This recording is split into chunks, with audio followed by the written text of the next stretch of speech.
Hey everybody, welcome back to NDRC Hobbies. It's Damien again. Today we have a little bit of a different video for you.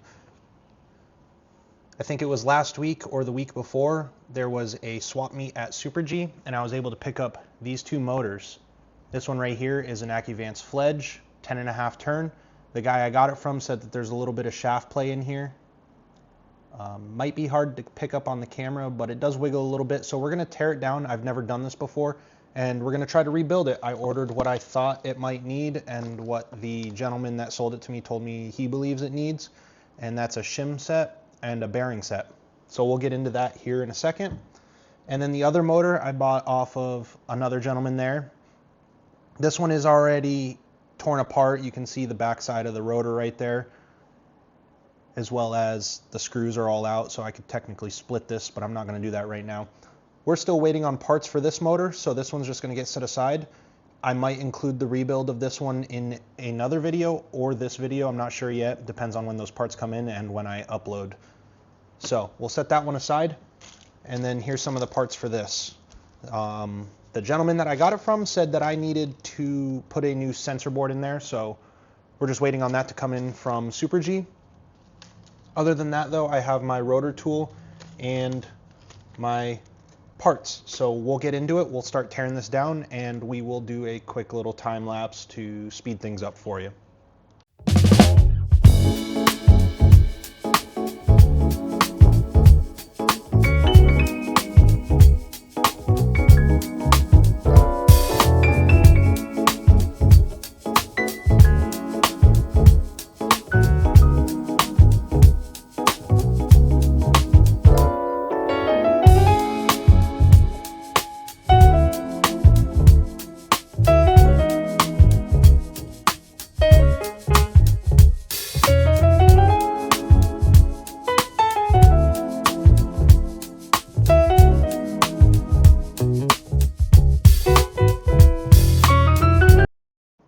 Inside the packaging, it looks like we have a little bit of a breakdown as to how this motor is assembled and disassembled. So that's pretty neat. One thing I want to point out is right here, it shows the two shims, but realistically, these two shims are two completely different sizes and it doesn't list which one goes where. So what we're going to do is we're just going to be very attentive to which one came off of which side. And when we reassemble it, we're going to put that shim in its corresponding spot. So it looks like the thicker shim goes towards the back where these battery posts are, or motor posts that go to the ESC. So real quick, I'm just going to slide this back and I'm going to throw that shim on there. Now that that's done, I'm going to slide it back forward again so we can see that front. I'm going to pull that bearing off. Set that aside because that is a bad one. I don't want to get the two mixed up. And then I'm going to pull that front shim off. With that front shim, I'm going to throw the new front shim on. And I'm going to put that bearing back over the top. This bearing is from Hobbywing. I was able to find the sizes in one of the forums. The guys helped me out there a lot. So now that that's back in there,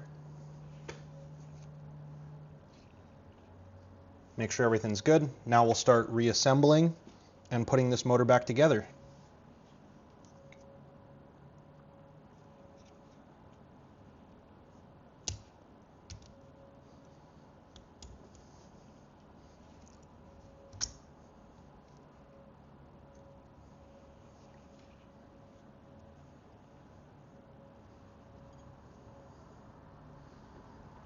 You can see we have the other bearing right here. Right in there. So we're going to go ahead and pop that out real quick. I'm going to take one of these screwdrivers and just kind of push through, being very careful not to damage that circuit board.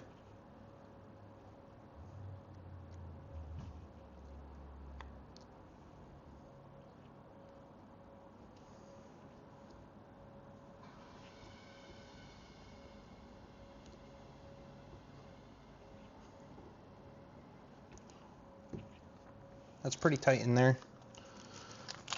I don't want to damage it.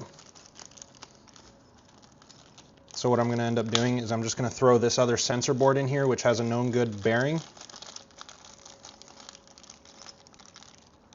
It's really tight in there. I'll work on it off camera.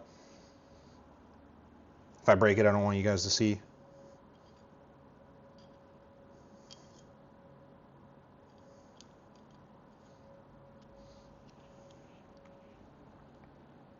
And we'll throw that in there.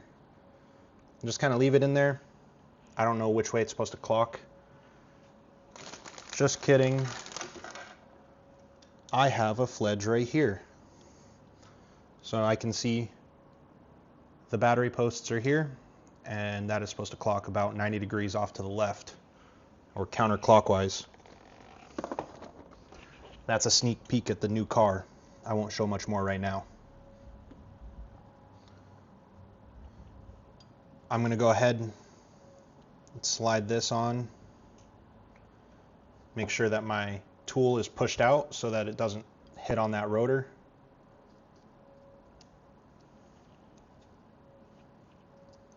And then ever so lightly slide that onto place. Just like that. Now that that's done, I'm going to reinstall this guard. This is where you adjust your timing.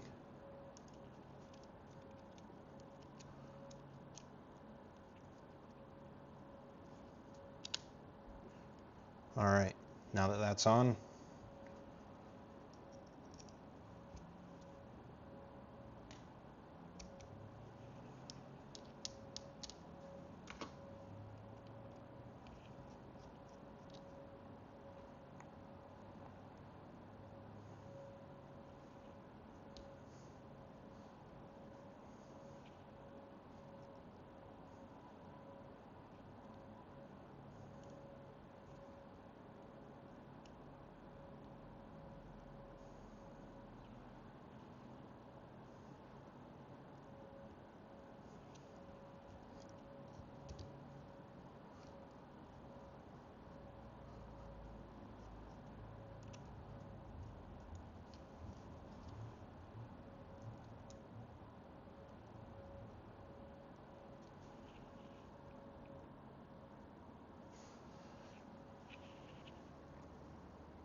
we're going to take that back off. It looks like one of the shim spacers,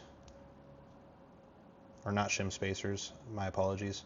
Looks like some sort of spacer, or yeah, I guess we'll just call it a spacer. Came out of place and is not allowing me to get that third screw in.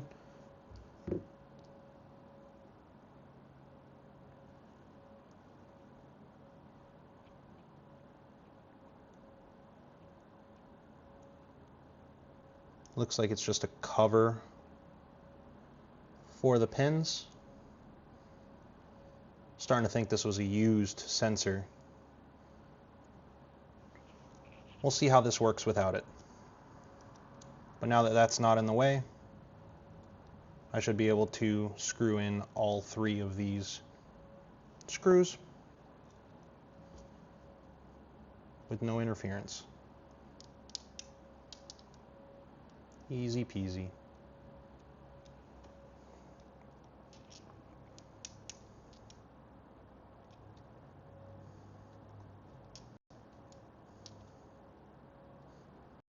This is also how you adjust your timing. So once I get this motor into a car, I will set my timing wherever need be.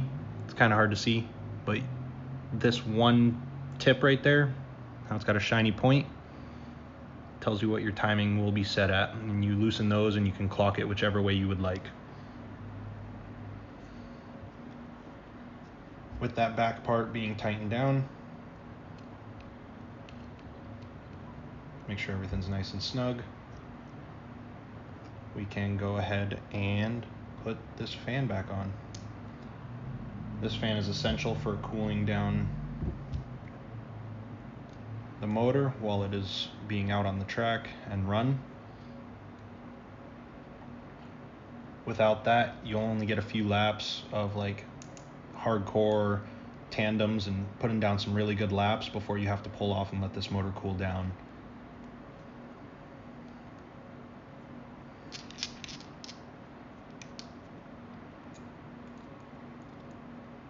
with that all snugged up, we can then remove our rotor tool very easily. And I have that bearing on the front there. I'm actually going to take that off. And I'm going to insert it into its actual location right here in the middle of that housing. It snaps in, audible snap in, sits flush. You can see there it's not so flush, but in there, lighting's a little hard. Once that's in there, now all I have to do is line up that rotor. And it will slide together, just like that. Nice and easy. With that being slid together, put in our final 3 screws.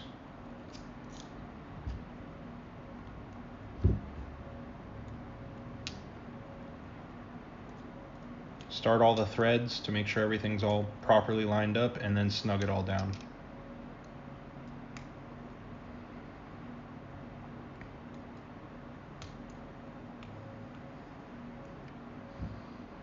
All right, that is a fully dismantled and reassembled Acuvance Fledge 10.5 turn. Now what we'll do is we'll plug it into my other car real quick and make sure that everything operates as it should. So we'll throw that there. Yes, I know, you get another sneak peek. Really quick, we're just going to swap over my motor wires, since everything is pretty universal, to this motor.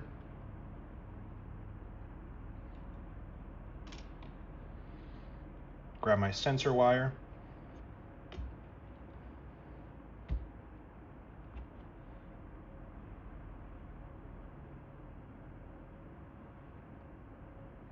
Now that that's all plugged in, plug in the battery. I'm going to disconnect the fan because that fan is extremely loud, and grab my NB4.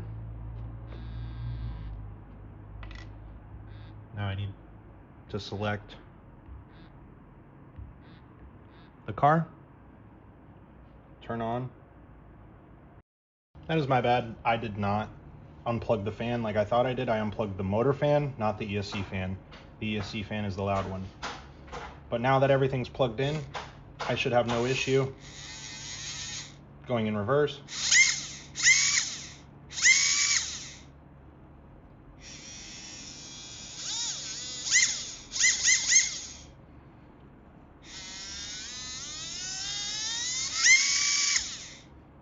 It seems to hit boost and everything like it should. Reverse. And then I have absolutely no slop in that, so everything seems to be working as it should. I'll put everything back on this car, get this car off the table, but that is all I have for you. I appreciate you taking the time to watch my videos and let me explain how stupid I really am and rebuild this motor to what I think is right. But I hit boost, that means the sensor board's good, and I get full power. Normal, and then you hear that scream is boost. So that's all I have for you in this video. I appreciate you guys watching, and if you haven't already, please like and subscribe.